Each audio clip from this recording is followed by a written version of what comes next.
रात्रि क्लास चल रहा था।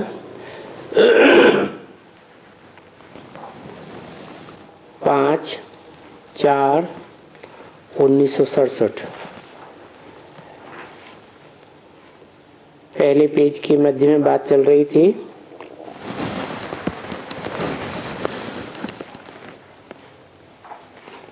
कि अपनी अपनी कथा कहानियां संगम युगी जीवन की शास्त्रों में लिख दी हैं। उनमें तुलसीदास की बात बताई कि वो राम की आत्मा ज्ञान का चंदन घिसती है, मनन चिंतन मंथन करती है, और जितना जितना मनन चिंतन मंथन करती है उसी हिसाब से रघुवीर अर्थात भगवान उसे विश्व की बादशाही का तिलक दे देते हैं।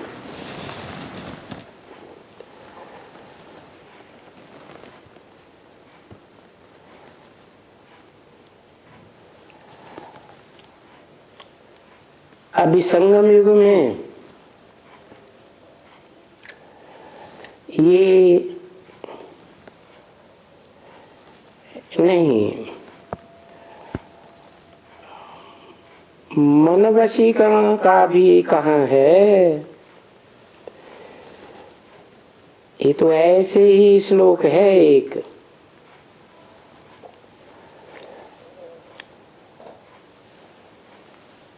तो किसी ने कुछ कहा वशीकरण है, मन मना भव। अब मन मना भव याद करो बाप को।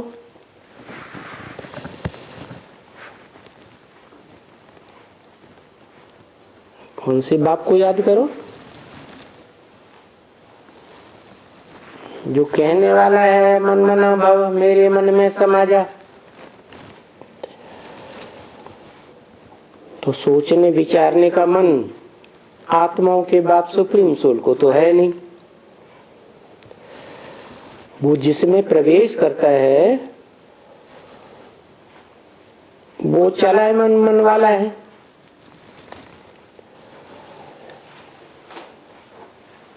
और उसी बड़े बच्चे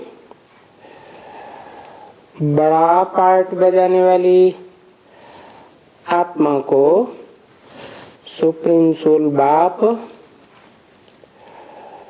मंत्र देते हैं पहले पहले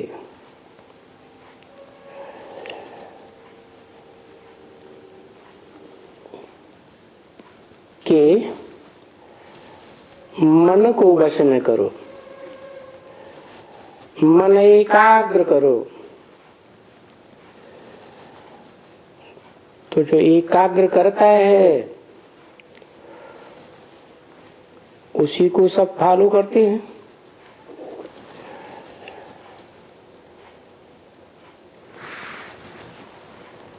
किसी ने कुछ कहा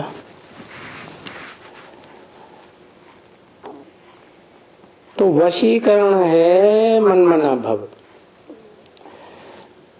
अर्थात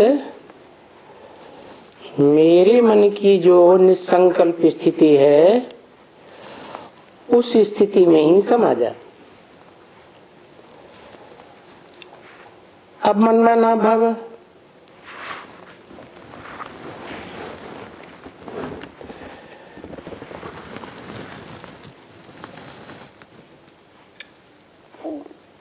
याद करो बाप को।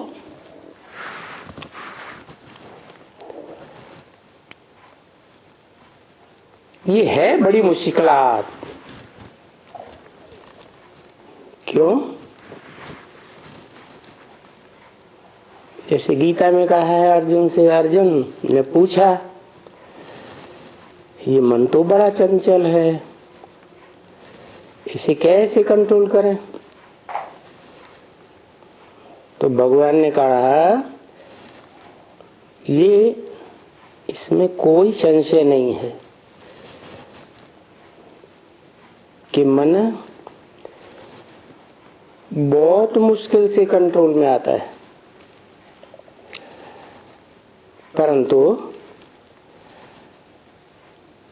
उस मुश्किल को भी सहज करने वाला भगवान कहा जाता है। वो आता ही है सहज राजयोग सिखाने, जिसको मनुष्य गुरुओं ने कितना कठिन कर दिया। कठिन कठिन शरीर के आसन लगाओ, श्वास रोको, एक टांग पे खड़े हो जाओ, क्या क्या बात बनाई दी। अभी बाप कहते हैं निराकार ज्योति बिंदु याद नहीं आता है, क्योंकि जन्म जन्मांतर की आदत पड़ी हुई है साकार संबंधियों को याद करने की। तो मैं पहचान देता हूं कि मैं तो निराकार हूं, परंतु मेरा साकार स्वरूप कौन है, जिसमें गीता में प्रवेष्टुम शब्द के अनुसार मैं प्रवेश करने योग्य हूं, प्रवेश करता हूं और प्रवेश करके तुम्हारी मुश्किलात को सहज कर देता हूं। तुम्हारी आदत पड़ी हुई है ना जन्म जन्मांतर साकार को याद करने की, तो जिस साकार में प्रवेश करता हूं उसको पहचानो, पहचान भी देता हूं।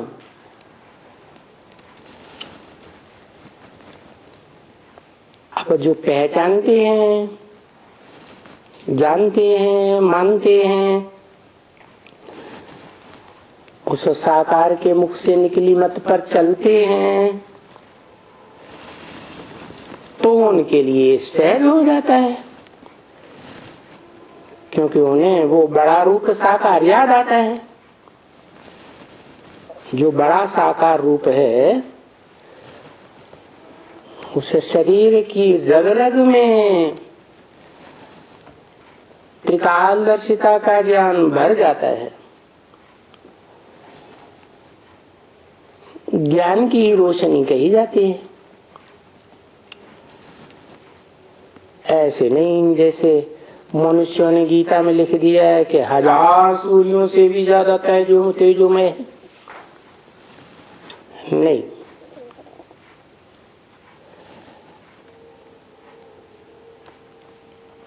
वो ऐसा ज्ञान स्वरूप है। तो उस बड़े रूप को भी याद करो जो लाल लाइट के रूप में दिखाया जाता है, जिसकी यादगार सोमनाथ मंदिर में लाल लाइट का गोल पत्थर था ना, जिसे लिंग कहा जाता, परंतु उस लिंग में वो सदा निराकार सदा शिव प्रवेश करता है और उसके संग के रंग से वो भी बाप समान बन जाता है। निराकारी, निर्विकारी, निरहंकारी बन जाता है, साकार स्वरूप भी। तो तुम्हारी निराकारी याद को जो मुश्किल है लगातार याद करना, उसको सहज कर देता है। सो भी बाप कहे कि गृहस्थ व्यवहार में रह करके उठते फिरते चलते हूबहू जैसे आशिक माशूक को याद करते हैं, जिनका इतना नाम गाया जाता है। मुसलमानों में लैला, मजनू, शेरी, फरहाद, कितने नाम हैं। वैसे ही तुमको ये रूहानी बाप को याद करना है, जो रूहानी स्टेज में टिका हुआ है। बाकी सब हैं जिस्मानी बातें।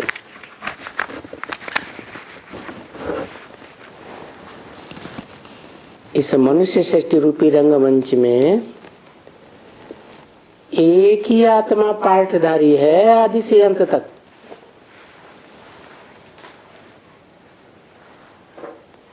जो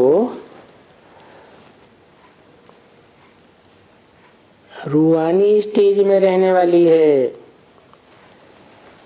जिसकी प्रैक्टिस संगम युग में ही की, बाकियों ने इतनी प्रैक्टिस नहीं की है, फाउंडेशन इतना पक्का नहीं पड़ता।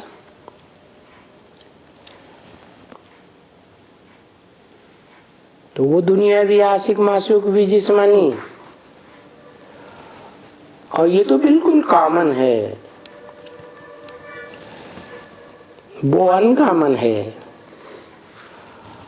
और ये तो और ही कॉमन है। क्यों? क्योंकि तुमने इसको भक्ति मार्ग में अनेक जन्म याद किया है। भक्ति मार्ग में याद करते रहते हैं ना जन्म जन्मांतर। सभी आशिक उसे एक को याद करते हैं। 500-700 करोड़ मनुष्य आत्माएं सभी उस भगवान की आशिक हैं। वो एक ही माशूक है, बाकी सब आशिक हैं। तो जो आशिक हैं उनको याद करने के लिए कहते हैं, याद करते हैं। और जो याद करते हैं तो कोई मुफ्त में थोड़े ही किसी को याद करते हैं, है? कोई को रसगुल्ला याद आता है तो क्या मुफ्त में याद आता है? ऐसे याद आ जाता है? अरे खाया है तो याद आता है, मीठा लगा है, सुगंधित है तो याद आता है। तो मुफ्त में कोई नहीं याद करता। जरूर कब आता जरूर है, और उससे मिलते जरूर हैं। आशिक माशूक को न मिले तो आशिक ने माशूक से ये योग लगाकर क्या किया?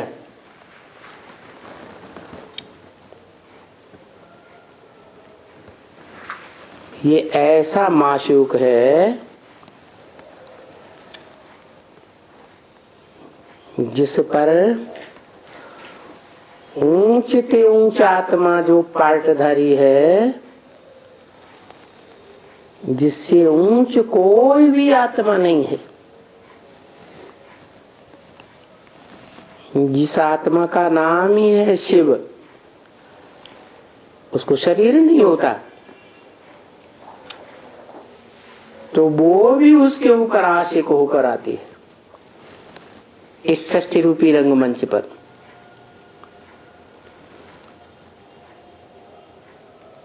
तो इस माशूक से ये योग लगाकर क्या किया?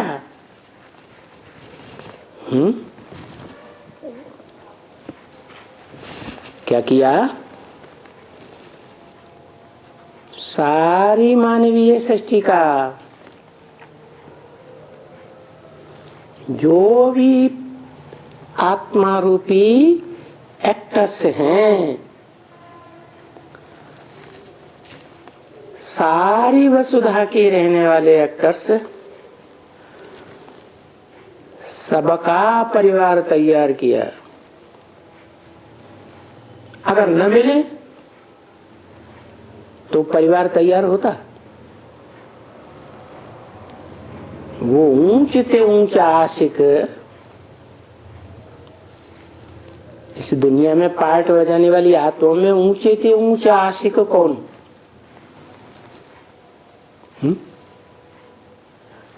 निराकार या कोई साकार? भोगी आत्मा या अभोक्ता आत्मा? कौन? पहला पहला आशिक है। और कोई देश के ऊपर आशिक होकर नहीं आता। कौन से देश के ऊपर आशिक होकर आता? भारत देश, जो जन्म जन्मांतर भा माने ज्ञान की रोशनी में रत लगा रहता है, तो उससे आकर न मिले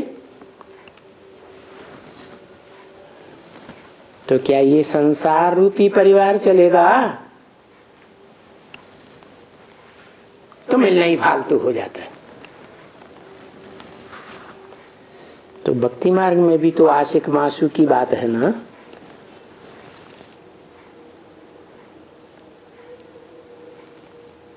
कहते हैं ना ज्ञान भक्ति और वैराग। तो ज्ञान तो एक से ही आता है, जो जन्म के चक्र में नहीं आता है, इसलिए त्रिकालदर्शी है। और सभी आत्माएं जन्म के चक्र में आती है, इसलिए पूर्वजन्मों की बात भूल जाती है। तो वो एक ही है जिसके पास त्रिकालदर्शिता का ज्ञान है और सदा ज्ञानी है। उस एक से ही ज्ञान आता है। ज्ञान माने जानकारी। किस बात की जानकारी? झूठ की जानकारी या सत्य की जानकारी? सत्य को ही ज्ञान कहा जाता है। तो ज्ञान मिलता है तो भक्ति क्या होती है? छूट जाती है। भक्ति नहीं छूटी है, कोई न कोई अंश रहता है। इससे साबित है पूरा ज्ञान नहीं मिला। तो देखो भक्ति मार्ग में भी आशिक माशूक की बातें होती हैं, तो ज्ञान मार्ग में तो कितनी गहराई होनी चाहिए। कोई ऐसे भी होते हैं जो हनुमान का आशिक बनते हैं। क्या हनुमान को रूप कैसा दिखाया है? कौन सा रूप दिखाया? मनुष्य का रूप दिखाया, राक्षस का रूप दिखाया, देवता का रूप दिखाया, कि कोई पशु पक्षी का रूप दिखाया? ऐसे पशु प्राणी का रूप दिखाया जिसमें 5 विकार अति के होते हैं।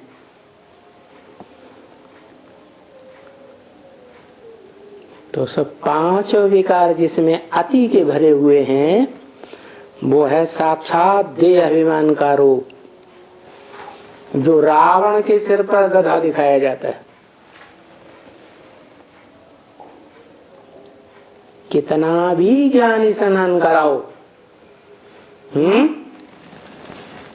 लेकिन फिर देह अभिमान की फिर दो देह अभिमान की धूल में लौट जाता है।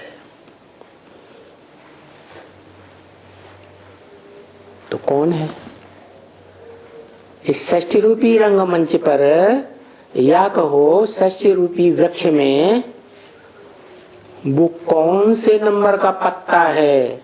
चैतन्य पत्ता है, जो पहले जन्म से ही, सतयुग के आदि से ही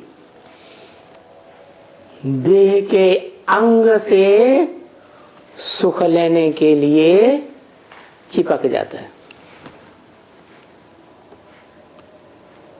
पहली आत्मा में ही ये रग भरी हुई है देह का सुख लेने की, पहले पत्ते में ही।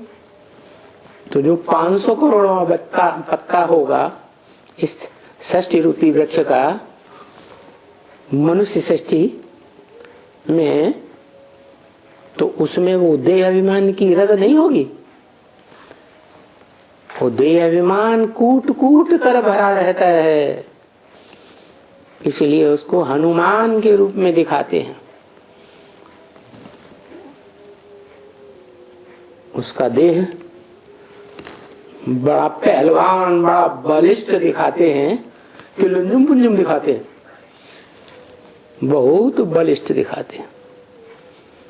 और उस बलिष्ठ हनुमान की, बलशाली की बड़े से बड़ी छाप कौन से स्टेट में देखी जाती है? जहाँ गली गली में उसके देह की मूर्तियां बनी हुई है। कौन सा स्टेट है? रोड रोड पे बनी हुई है। आंध्र प्रदेश, जिस रोड पे जाओ हनुमान खड़ा हुआ है,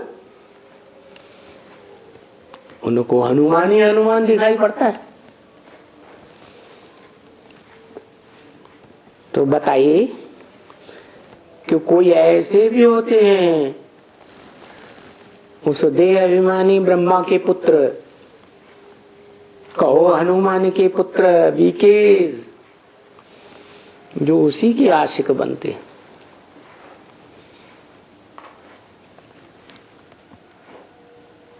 इसलिए ब्रह्म वाक्य मुरलियों में पूछते हैं शिव बाप, क्या हनुमान का नहीं पूछते, पूछते हैं ब्रह्मा का बाप कौन?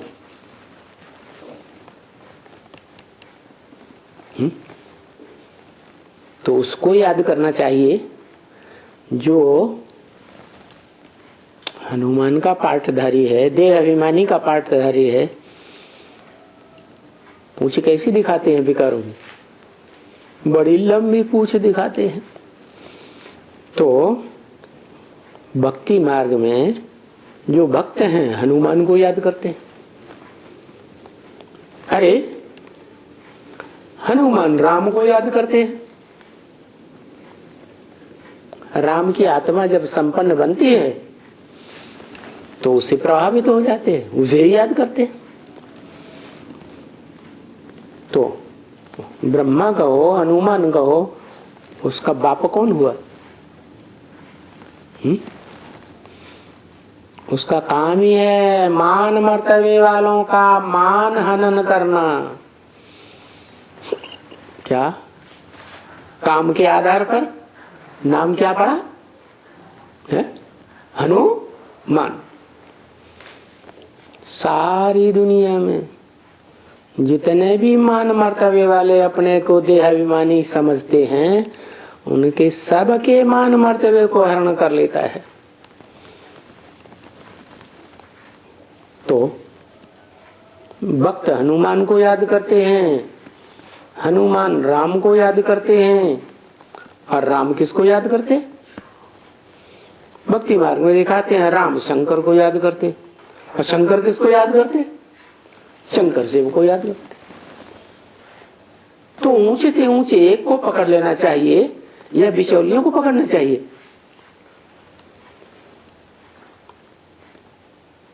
तो वो जो हनुमान के आशिक हैं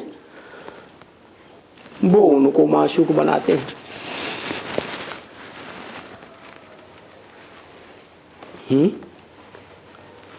अभी हनुमान के कितने आशिक होंगे? अभी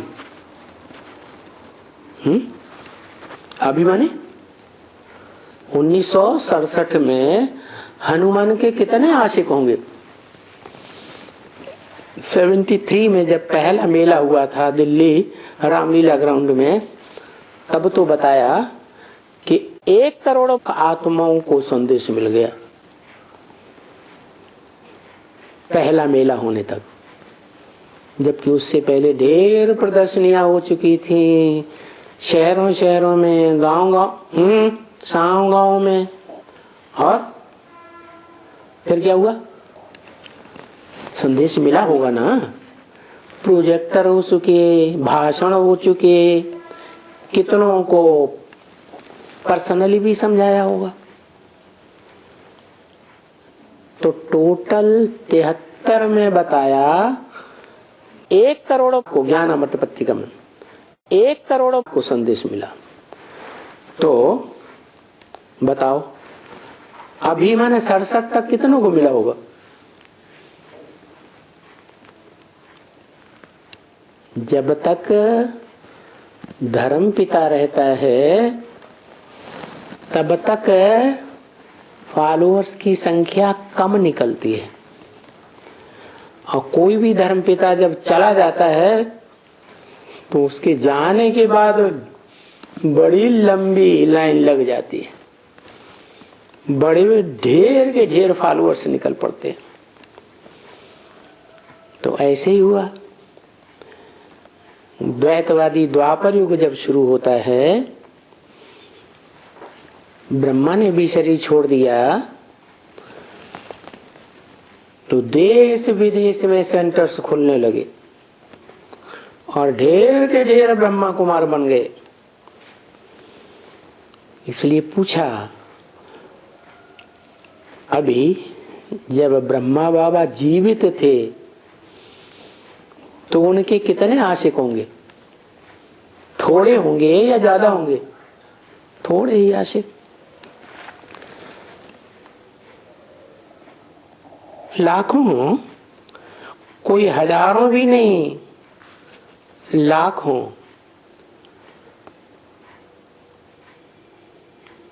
कब की बात बताई? अभी माने संगम युग में है। संगम युग में कितने आशिक होंगे? गे माने भविष्य की बात बताई या 67 की बात बताई?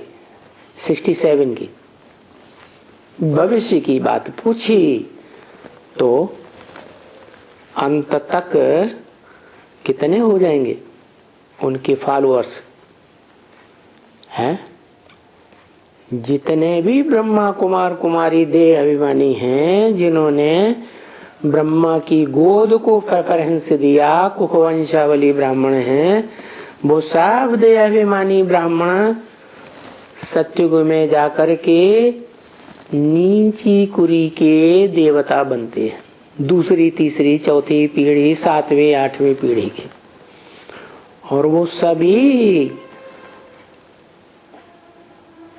आत्मिक स्थिति की कुछ न कुछ कमजोरी रह जाने के कारण द्वापर युग से द्वैतवादी धर्म पिताओं में कन्वर्ट हो जाते, उनके प्रभाव में आ जाते।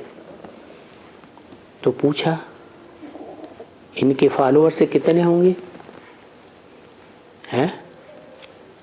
पूछा, जवाब भी दिया, लाखों, कोई हजारों भी नहीं। इनके फॉलोअर्स लाखों होंगे, इनके फॉलोअर्स। तो पहले जन्म की सत्युग की बात बताई फॉलोअर्स की, या अगले जन्मों में? अगले जन्म में तो दूसरे नारायण आ जाएंगे तो उनके फॉलोअर्स और ऐड होंगे। तो कौन से जन्म की बात बताई? पहले जन्म में। पहले जन्म में कितने होंगे?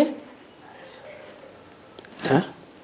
पहले जन्म में उनके जब वो नारायण का रूप धारण करेंगे, 16 कला संपूर्ण नारायण बनेंगे, तो उनके फॉलोअर्स कितने होंगे? 9 लाख फॉलोअर्स होते हैं।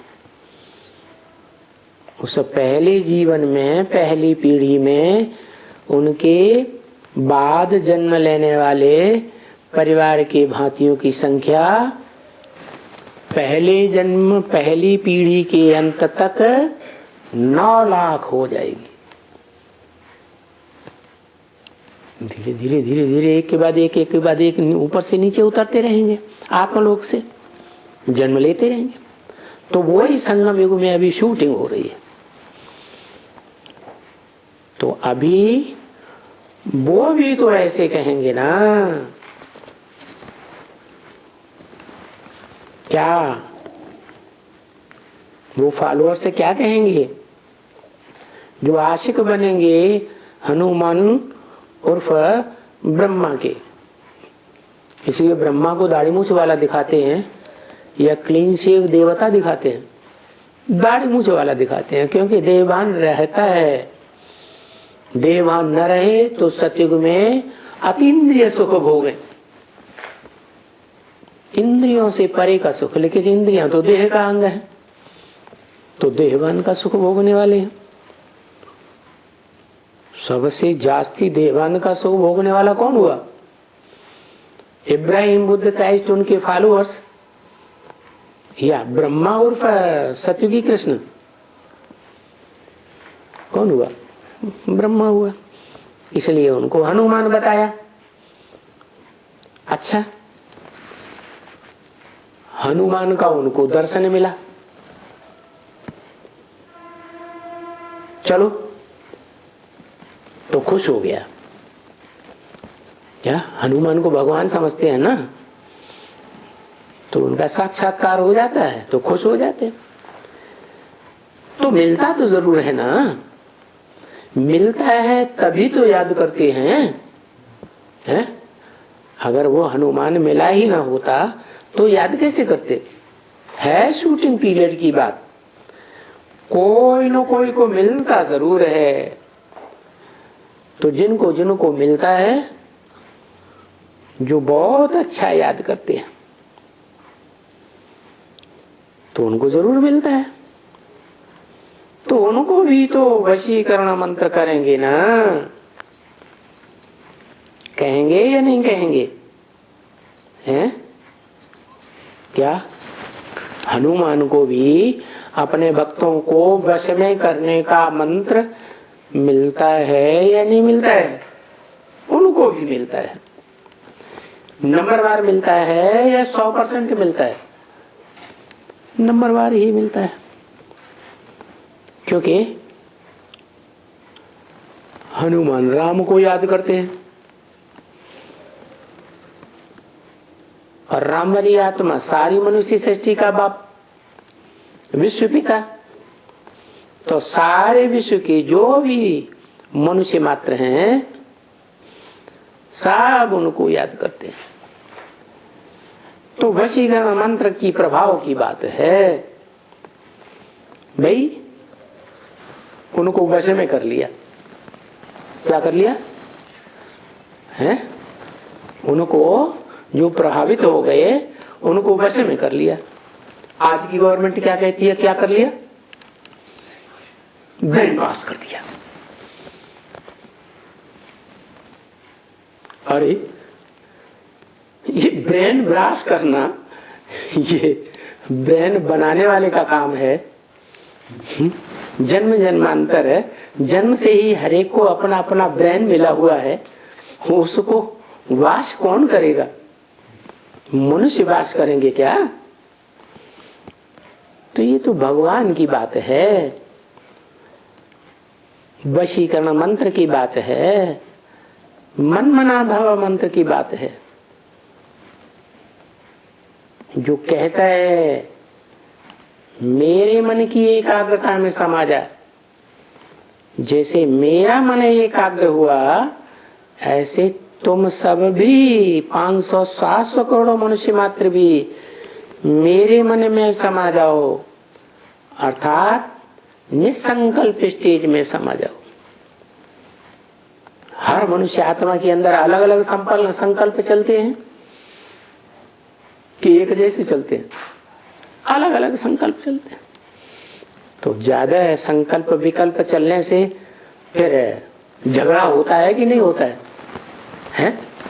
अगर सबके अंदर एकता आ जाए, आत्मा आत्मा भाई भाई बन जाए, आत्मिक स्थिति में स्थित हो जाए, ज्योति बिंदु की स्टेज में निसंकल्पी याद में स्थित हो जाए, तो सब झगड़े खत्म, एक बाप में समा गए।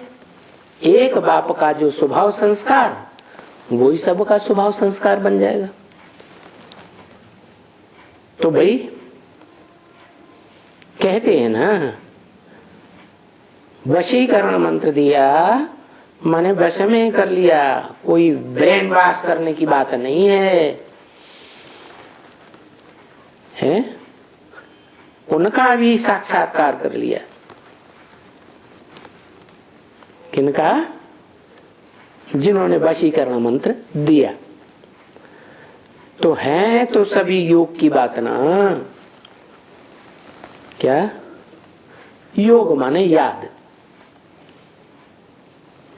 जिसकी वश में हो गए, जरूर उसको याद किया तो उसमें आसक्त हो गए। रसगुल्ला खाया तो उस समय जब याद आई तो रसगुल्ले के ऊपर आसक्त हुए ना, तब तो इच्छा पैदा हुई। तो कहते हैं भाई उनको वश में कर दिया,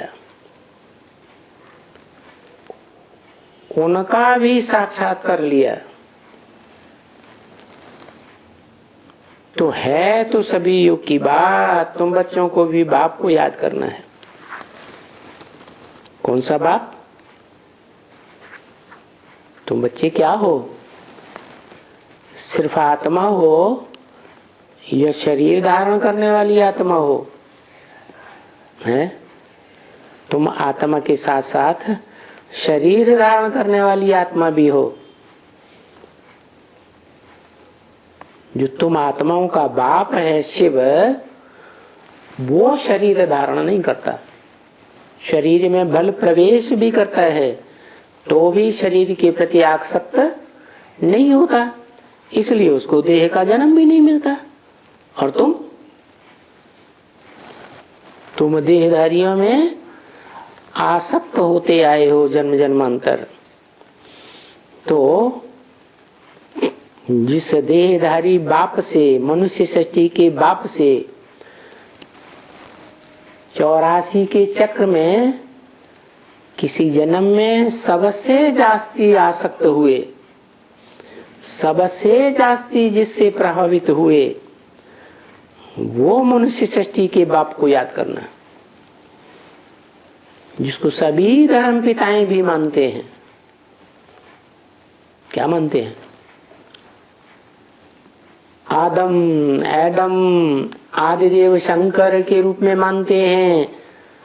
मानते तो हैं लेकिन बेचारे क्या जानते नहीं है। तो वो जानकारी देने के लिए कि इस मनुष्य सृष्टि का हीरो पार्टधारी आदि से लेकर सृष्टि के अंत तक पार्ट बजाने वाला कौन है, वो बताने के लिए आत्माओं का बाप हेवनली गॉड फादर शिव इस सृष्टि पर आते हैं। तो उस बाप को याद करेंगे तो तुम माया पर जीत पहन लेते हो। क्योंकि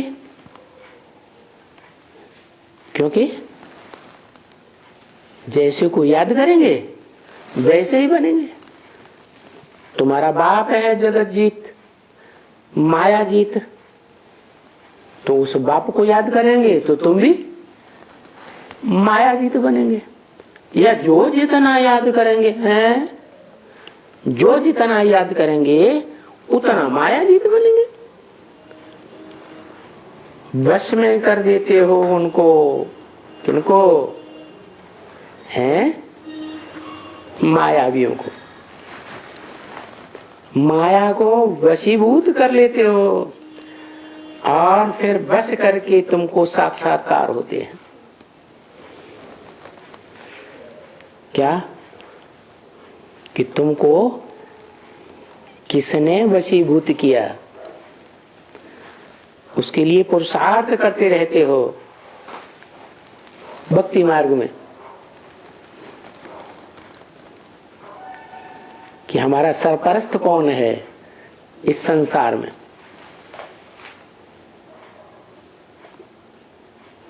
कौन है जिसके आधार पर हमारा सुधार होता है।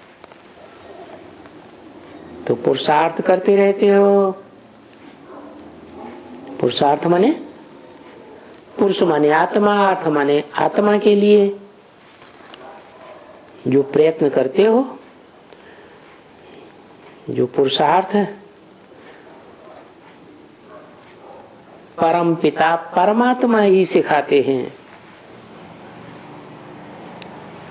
इसलिए कहा जाता है कि वो परम पिता परमात्मा पुरुषार्थ कराने वाला भी है और पुरुषार्थ करने वाला भी है। करण करावनहार है, करता भी है, हैं? पहले खुद करके दिखाता है, फिर बच्चों से कराता है, क्योंकि ये भी तो साक्षात्कार ही चाहते हैं ना। हम भला अच्छा अपनी राजाई का साक्षात्कार करें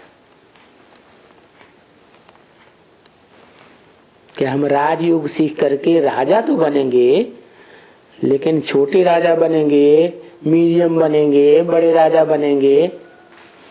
ये राजाई का साक्षात्कार तो हो। तो कौन से जन्म में साक्षात्कार होता है? ये षष्ठी रूपी रंगमंच का शूटिंग पीरियड है, कलयुग का अंत और सतयुग का आदि का 100 साल का समय, जिसमें हर मनुष्य आत्मा को अपने अनेक जन्मों का साक्षात्कार होता है। किस जन्म में हमने क्या राजाई प्राप्त की, कहाँ राजा बने, कितने बड़े राजा बने, छोटे बने, बड़े बने, वो अभी बुद्धि का साक्षात्कार होता है। अभी माने कभी संगम युग में। नर से नारायण, नारायण बनने का साक्षात्कार करें। कौन से नंबर के नारायण बनेंगे? क्योंकि सतयुग में तो 8 गद्दियां चलती है। उन 8 गद्दियों में कौन सी पीढ़ी के नारायण बनेंगे? अच्छा, हम साक्षात्कार कैसे करें? हम साक्षात्कार कर सकते हैं, वो तो है ना साक्षात्कार।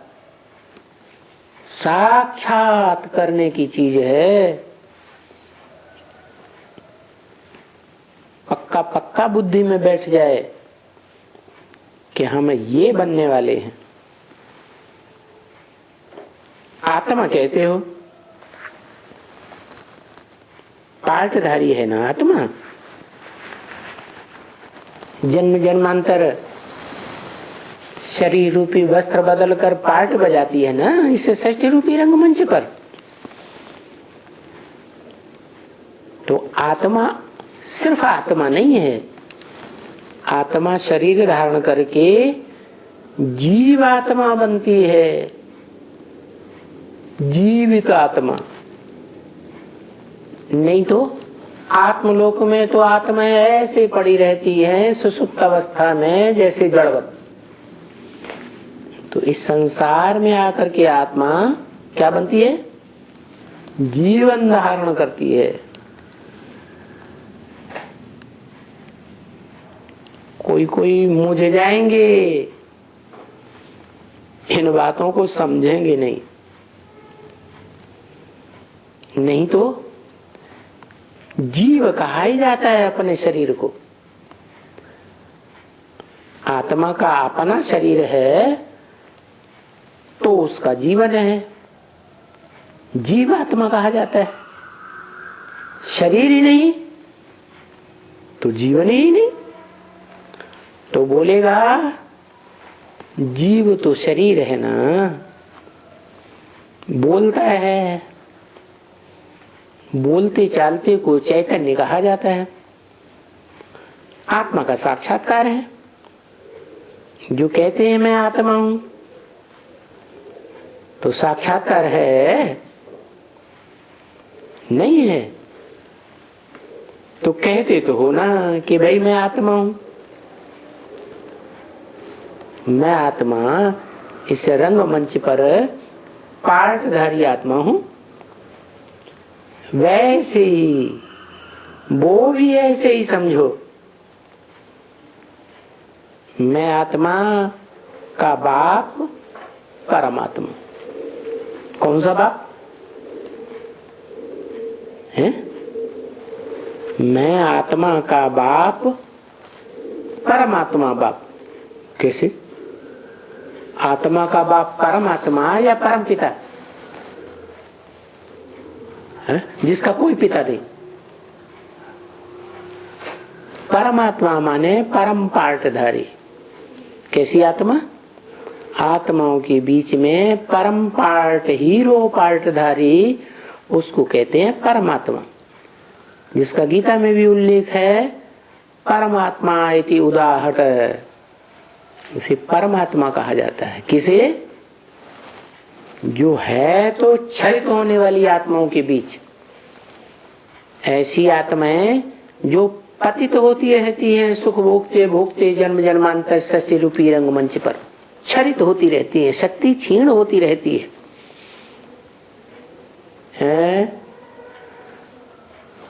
शक्ति क्षीण होती रहती है। लेकिन जो भी शरीरधारी आत्माएं हैं, उनकी शक्ति क्षीण होती है। बाकी जिस आत्मा को शरीर ही नहीं है, वो क्षरित नहीं होती, अक्षर है। इसलिए दो प्रकार की कैटेगरीज बताई आत्माओं की। एक अक्षर जो कभी भी क्षरित नहीं होता।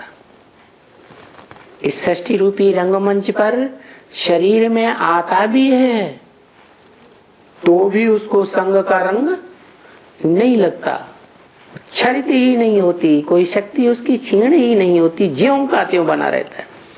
इसलिए उसका नाम है सदाशिव। परंतु वो कहता है मैं इस सृष्टि पर आता ही इसीलिए हूं कि तुम बच्चों को नंबरवार आप समान बना कर जाऊं। तो जरूर कोई एक बड़ा बड़ा बच्चा ऐसा है आत्मा रूपी बच्चों के बीच में जो शिव बाप के समान सदा शिव बनता है। जैसे बाप अपने परिवार का कल्याणकारी होता है, ऐसे वो मनुष्य सृष्टि का बाप 500-700 करोड़ मनुष्य सृष्टि का कल्याणकारी बाप है।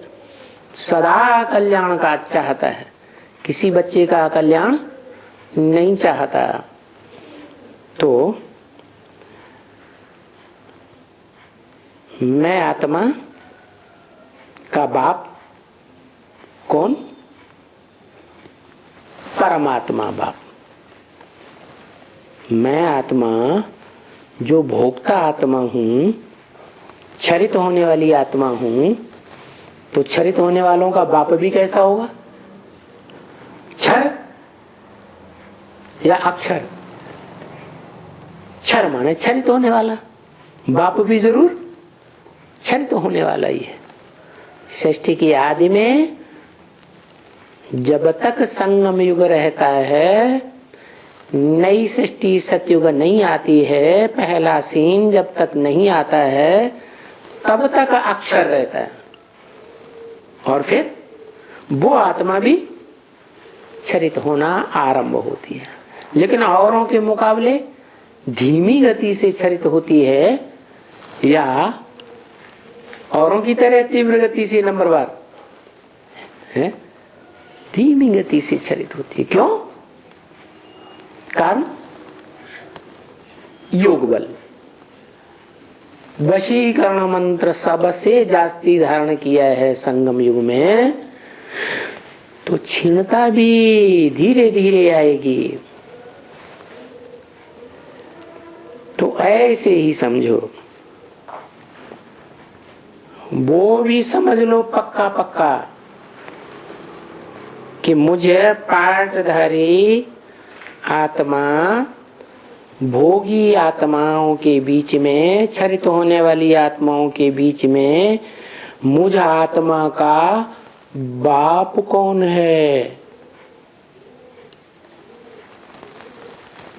जिससे मुझे वर्षा मिलता है, या हम सब मनुष्य मात्र को बाप का वर्षा मिलता है। वो बाप कौन है? परम पिता, जिसका कोई पिता नहीं, सुप्रीम गॉड फादर, या हीरो पार्टधारी मनुष्य सृष्टि का बाप। तो जब ये समझा जाता है कि बाप वो है, वो कह के दूर क्यों कर दिया है?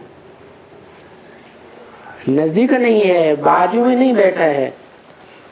जो बोलने वाला शिव है कि आत्मा ब्रह्मा वाली आत्मा के बाजू में बैठी है, दादा लेखराज ब्रह्मा के बाजू में, वो भी नहीं है। जिसके बाजू में बैठी है वो भी नहीं है। मनुष्य सृष्टि का बाप परमात्मा हीरो पाटदारी दूर कर दिया कि भविष्य में वो है, माने वो पार्ट अभी आने वाला है, तो वो देते हैं और तो कोई नहीं देते हैं ना। है वर्षा कौन देते हैं? मनुष्य सृष्टि को सुख शांति का वर्षा कौन देते हैं? है आत्माओं का बाप देते हैं या मनुष्यों का बाप देते हैं? मनुष्यों का बाप मनुष्य आत्माओं को सुख और शांति का जन्म जन्मांतर का वर्षा देते हैं। तो बातें तो बहुत समझने समझाने की है, परंतु बाप जब कहते हैं कि ये जो राजाई लेने वाले हैं, राजयोग सीखकर, राजयोग की पढ़ाई पढ़ करके जो मेरे से जन्म जन्मांतर की वशीकरण मंत्र लेकर के वश में करने की, कंट्रोल करने की राजाई लेने वाले हैं, उन्होंने बच्चे कोटों में को हैं जो राजयोग सीख करके राजाई लेते, जो शास्त्रों में भी लिखा है, मनुष्याणाम सहस्त्रेषु कश्चित् यतति सद्धये, हजारों में कोई है जो योग की सिद्धि प्राप्त करते हैं, राजयोग की सिद्धि, राजाई प्राप्त करते हैं? और फिर कोटों में भी को और को में भी को, एक ते एक श्रेष्ठ राजाई लेने वाले हैं। तो बताया इस ईश्वर की पढ़ाई में, राजयोग की पढ़ाई में प्रजा बनना तो बिल्कुल सहज है। क्या कैसे बनते हैं प्रजा? एक बार संदेश ले लिया, एक बार बुद्धि ने ग्रहण कर लिया, मान लिया कि भगवान आया है और इस स्वरूप में आया, फिर बाद में राजयोग सीखे या न सीखे, वो प्रजा तो बन ही जाएंगे। तो प्रजा बनना कोई बड़ी बात नहीं है। तो बच्ची सर्विस में कोई भी नहीं निकला, ये बात मत कहो।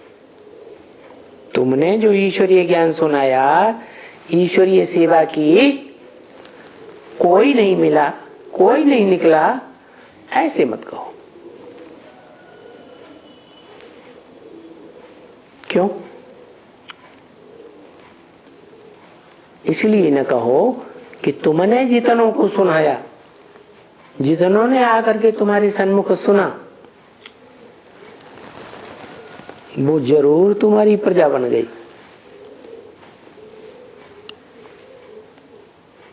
तो कोई भी नहीं निकला, अच्छा एक निकला, आधा निकला,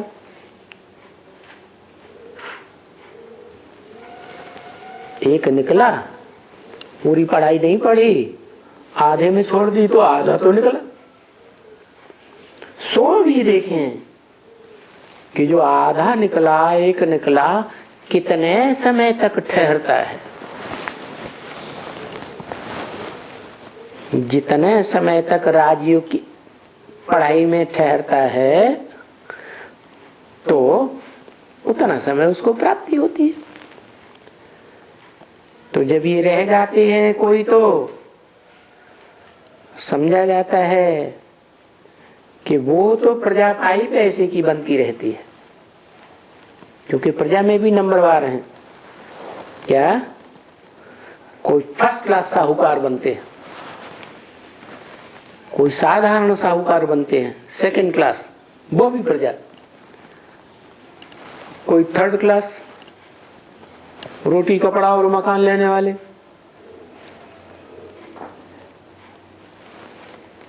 कोई गरीब। तो फोर्थ क्लास प्रजा भी होती है। जो समझते हैं ये कुछ अच्छा समझ जाएगा तो फिर प्रजा में भी ऊंच पद पाएंगे। क्या प्रजा में भी कोई ऐसे ऐसे बड़े बड़े साहूकार होते हैं जो राजा की जहां गद्दी लगती है, ऊंचे ऊंचे अधिकारी बैठते हैं, उनके साथ ही बैठते हैं। ऐसे भी कोई बड़े साहूकार निकलते हैं जो राणा प्रताप जैसे पावरफुल राजा, जो महान कहा जाता है, सम्राट अकबर, उसको भी मात खिलाई देते हैं। तो ऐसे राजा को भी, ऐसे बड़े बड़े साहूकार दोबारा राजा ही स्थापन करने के लिए धन संपत्ति बड़े बड़े बेहिसाब मुहैया कराए देते हैं। तो प्रजा में भी ऊंच पद पाने वाले होते हैं ना, तो नंबरवार समझने वाले, और सो भी जितना तुम आगे चलते जाएंगे और तुम्हारी समझ वृद्धि को पाती जाएगी।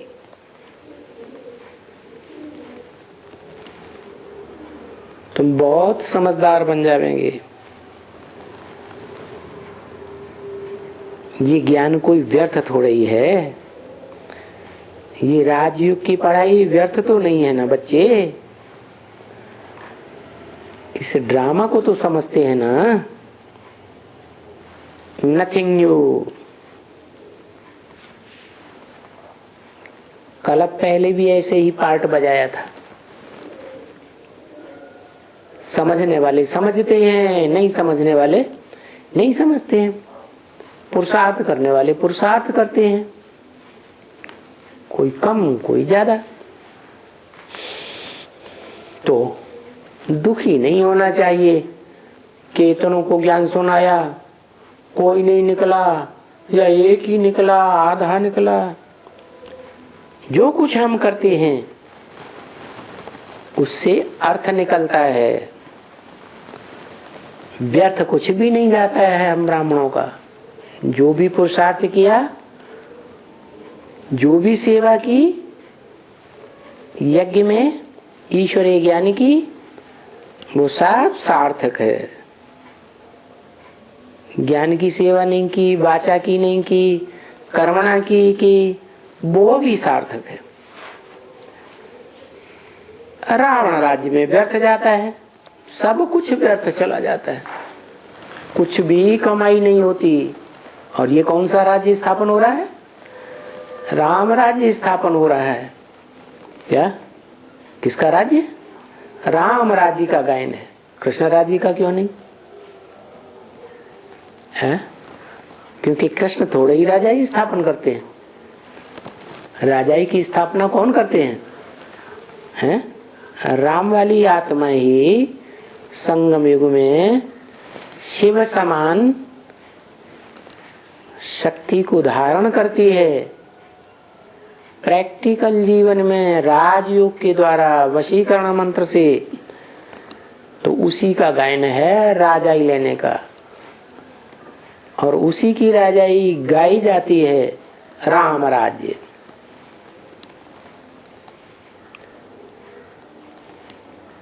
तो जो कुछ करते हैं उससे अर्थ निकलता है, व्यर्थ जाता नहीं। रावण राज्य में व्यर्थ जाता है। यहाँ संगम युग में तो तुम्हारा कोई भी पुरुषार्थ व्यर्थ नहीं जाता है, कुछ भी नहीं। कदम कदम जो भी यहाँ इस यज्ञ में सेवा में उठाते हो, इस समय तरफ तो सब कुछ तुम्हारा सार्थक ही होता है। ओम शांति।